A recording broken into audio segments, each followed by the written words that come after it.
Suite à la découverte macabre au quartier Vaganté de Nouvelle à Douala-Deuxième, on est passé de 1 à 3 décès. Le bilan s'est alourdi avec les décès de 2 enfants de sexe féminin. Emmanuel à 8 ans et Denise 12 ans ont succombé respectivement mercredi et jeudi à l'hôpital à Cantini de Douala.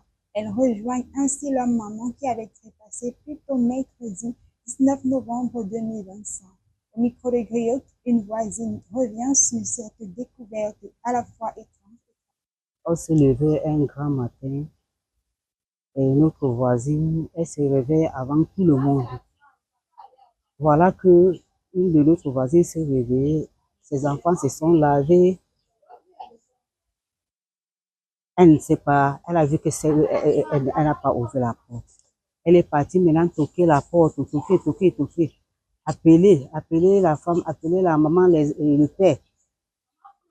Et elle ne comprend rien. Elle rentre, je suis dans ma chambre, je comprends comment elle parle. Elle dit que les gens s'ils ne sont pas là. Elle dit à une autre voisine va maintenant, ils toquent la porte. Ils ont toqué la porte, maintenant ça ne va pas. Donc il y avait à la porte, il y avait, comme la porte est en vitre, la vitre est un peu cassée, ils ont ouvert le rideau. Ils ont vu la petite fille. Ils les ont vus tous au lit. L'autre petite fille, elle est en train de mousser. Les salus sont en train de sortir dans sa bouche. Ils ont crié. Maintenant, moi-même, je suis sortie.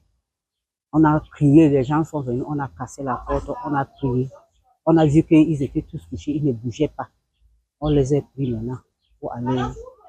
La mère, elle est morte sur place. On ne sait pas ce qui s'est arrivé. On ne sait pas ce qui s'est arrivé avec eux. Vraiment, on est dépassé. On est dépassé. Et voilà, maintenant, la mère est morte et les deux autres enfants sont morts. C'est le garçon maintenant qu'on a dit que ça va quand même s'élever. Mais c'est le père est en réanimation. C'est le même mercredi que la plus petite est morte. Et hier aussi, l'autre est morte.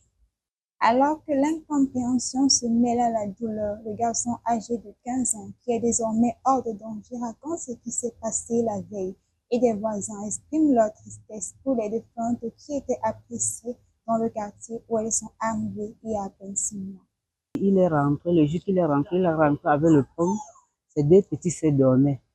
Donc lui maintenant, il a apporté le pain, ils ont mangé le pain, lui et la maman et le père. Ses petits sœurs n'ont pas mangé le pain. Et les mamans n'avaient pas préparé. Mais ils ont juste mangé l'haricot qu'elle a préparé, qu'elle est partie vendre et rentrer avec le reste. Comme en personne qui est décédée, c'était notre voisine. Une voisine très accueillante. Elle est arrivée il y a à peine 6 mois. Elle ainsi que ses enfants, surtout la plus petite, Manuela, elle était très gentille, obéissante. Je manque les mots parce que ça me fait tellement mal qu'on s'est séparés dans la soirée de mardi. Tragiquement, le matin de mercredi, on apprend leur décès. Ça me fait tellement très mal. Et ils ont laissé un grand vide en moi. Parce que Manuel était la préférée de mon fils. Elle était la préférée de mon fils. Et jusqu'à présent, elle me manque tellement. Mon fils demande tellement à voir Manuel que je manque les mots à lui dire. Dans cette famille béninoise de 5 membres, il n'en reste plus que 2. Le père qui lutte encore pour sa vie à l'hôpital à Cantini de Douala et le garçon qui est désormais hors de